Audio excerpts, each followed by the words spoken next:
السلام علیکم دوستوں، میرے یوٹیوب چینل میں خوش آمدید۔ یہ میرے یوٹیوب چینل پر میری پہلی ویڈیو ہے۔ میں اس چینل پر بہت سی معلوماتی ویڈیوز اپلوڈ کروں گا۔ اس ویڈیو کے آخر میں اگر آپ کو میری ویڈیو اچھی لگے تو میرے چینل کو سبسکرائب کریں اور میری ویڈیو کو لائک۔ آج میں آپ کو ایک بہت اچھے بوڑھے کی کہانی سناؤں گا۔ یہ شخص اپنے گاؤں کا سب سے پڑھا لکھا شخص تھا۔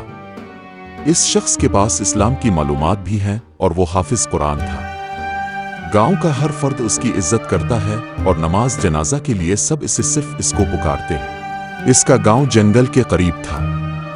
گاؤں کے لوگ اس جنگل میں بکریوں کو چلنے کے لیے چھوڑ دیتے ہیں اور ان لوگوں نے بیٹھنے کے لیے اس جنگل میں ایک گوشہ بنا لیا ہے۔ وہ بوڑھا بھی وہاں جا کر کچھ دیر بیٹھ گیا۔ ایک رات اس بوڑھے کے دروازے پر دستک ہوئی۔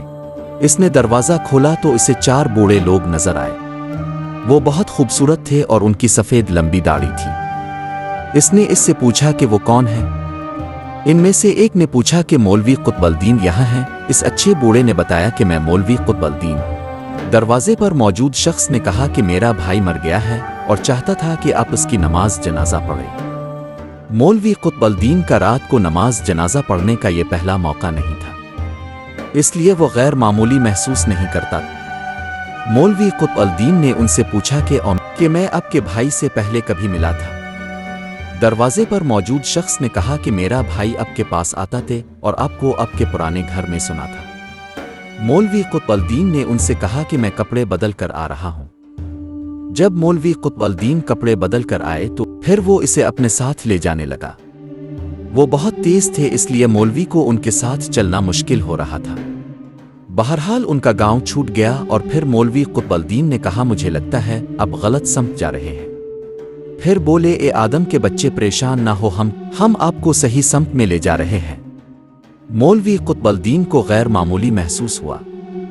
بہرحال جب وہ وہاں پہنچے، مولوی قطب الدین نے بہت سے بوڑھے لوگوں کو دیکھا جو بہت خوبصورت تھے اور وہ سب لمبی داڑھی والے تھے۔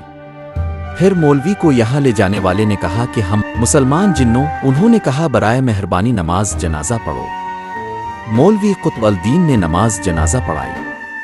نماز جنازہ کے بعد انہوں نے مولوی قطب الدین کا شکریہ ادا کیا تو اس شخص نے کہا کہ اب ہم جا رہے ہیں۔ جب مولوی قطب الدین اپنے گھر واپس جانے کے لیے پیدل چلنے لگے، پھر مولوی نے شکریہ سنا۔